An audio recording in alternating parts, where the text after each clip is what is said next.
Class 10 life science chapter 2। Class 10 life science chapter 2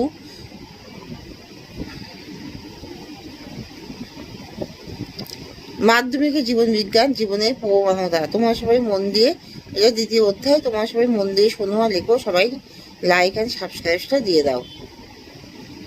haploid ও diploid বলতে কি বোঝায়? অর্ধেক সংখ্যক ক্রোমোজোম সেটকে হ্যাপ্লয়েড বলে এবং দ্বিগুণ সংখ্যক ক্রোমোজোমকে ডিপ্লয়েড সেট বলে।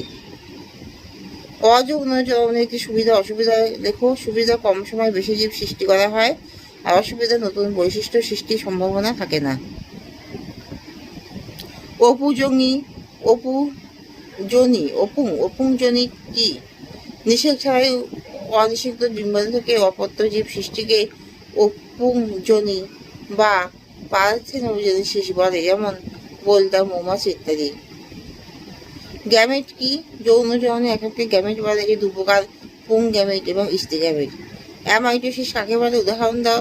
যে পদ্ধতিতে মাতৃকোষের নিউক্লিয়াস ও সাইটোপ্লাজম সরাসরি বিভাজিত হয়ে দুটি অপত্য কোষ উৎপন্ন করে তাকে অ্যামাইটোসিস কোষ বিভাজন বলে। উদাহরণ ইস্ট, অ্যামিবা, ব্যাকটেরিয়া ইত্যাদিতে দেখা যায়। পরাগযোগ কাকে বলে? যে প্রক্রিয়ায় ফুলের পরাগরেণু একই ফুলে বা একই গাছের অন্য ফুলে বা একটি প্রজাতির অন্য গাছের ফুলে গর্ভমুণ্ডে স্থানান্তরিত হয় তাকে পরাগযোগ বলে, যে দুপ্রকার।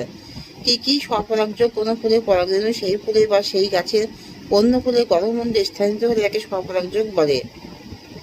আদিত্য পরাগযোগ, কোনো ফুলের পরাগরেণু একই প্রজাতির অন্য গাছের ফুলে গর্ভমুণ্ডে স্থানান্তরিত হলে তাকে ইতর পরাগযোগ বলে। ডিএনএ রাসায়নিক উপাদানগুলো উল্লেখ করো। নাইট্রোজেন বেস পিউরিন যথা অ্যাডেনিন ও গুয়ানিন, আর 2 নম্বরে হলো পিরিমিডিন যথা সাইটোসিন ও থাইমিন। নিষেক কাকে বলে? যে পদ্ধতিতে পুং গ্যামেট এবং স্ত্রী গ্যামেট স্থায়ীভাবে মিলিত হয়ে ডিপ্লয়েড কোষ জাইগোট গঠন করে নতুন জীব সৃষ্টি করে তাকে নিষেক বলে। সপুষ্পক উদ্ভিদের নিষেক পদ্ধতি লেখো। পরাগযোগ, ফুলের পুংকেশরে পরাগধানী থেকে পরাগরেণু উৎপন্ন হয় এবং বাহক ছাড়া একই ফুলের বা অন্য ফুলের স্ত্রীস্তবকের গর্ভমুণ্ডে স্থানান্তরিত হয়। পরাগরেণু অঙ্কুরোদ্গম এবং পুংগ্যামেট সৃষ্টি। গর্ভমুণ্ড থেকে রস শোষণ করে পরাগরেণু স্ফীত হয় এবং অন্তঃস্তক থেকে একটি নল সৃষ্টি করে, একে পরাগরেণুর অঙ্কুরোদ্গম বলে। পরাগনালীর মধ্যে নিউক্লিয়াস বিভাজিত হয়ে একটি নালিকা নিউক্লিয়াস এবং একটি জনন নিউক্লিয়াস গঠন করে। স্ত্রী গ্যামেট সৃষ্টি। ফুলের ডিম্বাশয়ে এক বা একাধিক ডিম্বক থাকে। ডিম্বকের রেণু মাতৃকোষ থেকে